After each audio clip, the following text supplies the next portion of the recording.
Hello, folks. It's been a long time, literally like 4 months since I made a video, and there's really no justification for it besides me procrastinating and constantly putting it off, saying I'm gonna do it tomorrow. But I feel like I really need to do one right now. So just updates all over the place. So since my last video, I've actually been to 3 different countries, and I'm actually in my last country of for my project.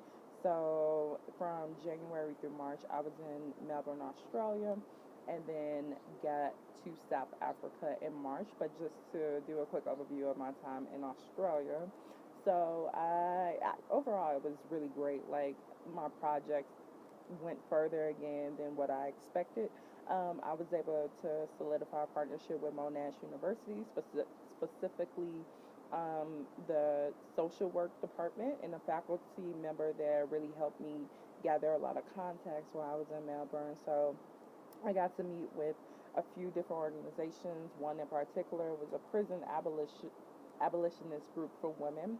And they later on invited me to present my undergraduate research about re-imprisonment patterns amongst black women in Chicago and how community services helped in reducing that. And I was able to present that during my last week in Melbourne, and I also got invited to be or to speak on 2 different radio shows. So that was really, really something I was not expecting. So yeah, time in Melbourne was really, really, really good. I also ended up connecting with a lot of Americans, and I think for most of my travel time, I've tried to avoid fellow Americans because it's really easy to kind of click up and not really immerse yourself within the surrounding community, which is why I'm on this project. So I didn't want to do that. I'm sorry. So I ended up making a lot more friendships from people back in the States who's either moved to Melbourne or plan on staying there permanently, and they've been really great friendships. They helped me a lot when I was kind of asked out in certain aspects or certain periods in my time in Melbourne. So I'm really appreciative of all those friendships, and I'm sad, of course, that I left now, and now I'm not sure when we'll connect again, which has been a theme throughout this entire travel and Watson. Like you meet people, you form really great bonds, and then you have to leave, and you're like, oh shit. But neither here nor there. So in March, came to South Africa, started off in Johannesburg. Update on that. Shit got real. I mean, I'm really going to characterize this time in like Southern Africa as me embracing like discomfort and really trying to challenge myself in a lot of ways. Whereas I feel like I've really been living in a bubble of comfort for a majority of my Watson, which to me there's nothing wrong with to a certain extent, because that's something that I want to intentionally to stabilize myself. But then, oh, Brit, yay, thank you. But um, I'm just, yeah, I've been really trying to embrace discomfort and really push myself, and I think Southern Africa has really helped me do that tremendously. So with that in mind, like Johannesburg, I stayed there for 2 weeks. I moved to like 3 different spots. In one spot, I was close to the University of Johannesburg, and then I ended up moving to Southern Johannesburg, and then I ended up moving to a suburb close to Rosebank.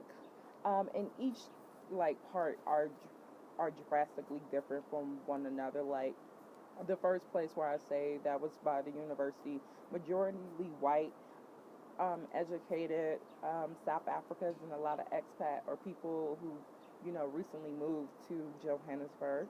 And then in Southern Johannesburg, completely black, like working class, lower class, like it felt really like Africa, whereas or whatever imagination I have about Africa.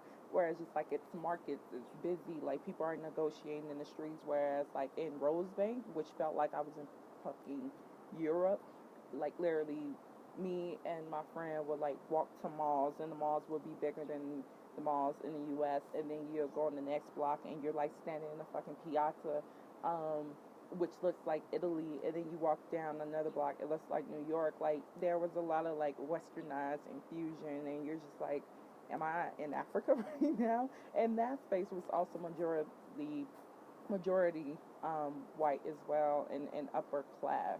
So each spaces were very segregated from one another, which is interesting. I mean, in thinking about the history of apartheid and how really recent that was, because I think in discussions about it, it seemed like so long ago, but literally it ended in the early 90s, like during my lifetime, and you still kind of see the remnants of it when you're there. So there was like huge segregation, and not only that, for me, it was one of those spaces where I felt really unsafe as a woman. Um, like in one aspect, there's not a lot of like mixed spaces within the inner city of mixed gender and racial spaces within the inner city of Johannesburg. So a lot of the pubs or clubs or any public spot would be all men. And if me as a woman would walk in, it would kind of like turn like dinner is served right now, and it felt really uncomfortable just constantly being the only woman in these spaces, and there was clear tension as to, why are you here? And if you do decide to stay here, you're kind of opening up yourself for like possible, repercussions that you don't want to have. So for me, it was just like not being able to go out as much as I want, as I've been used to in my westernized world, and literally having a curfew, like having to be in before the street lights come on. Like I'm not used to that shit. So, and then not only that, just having limited modes of transportation to get around. So in South Africa or in Johannesburg specifically, we had to take like these mini buses, which looked like the child molester vans, and literally they would fit like 10 or 15 people in there, and that's how they would do routes.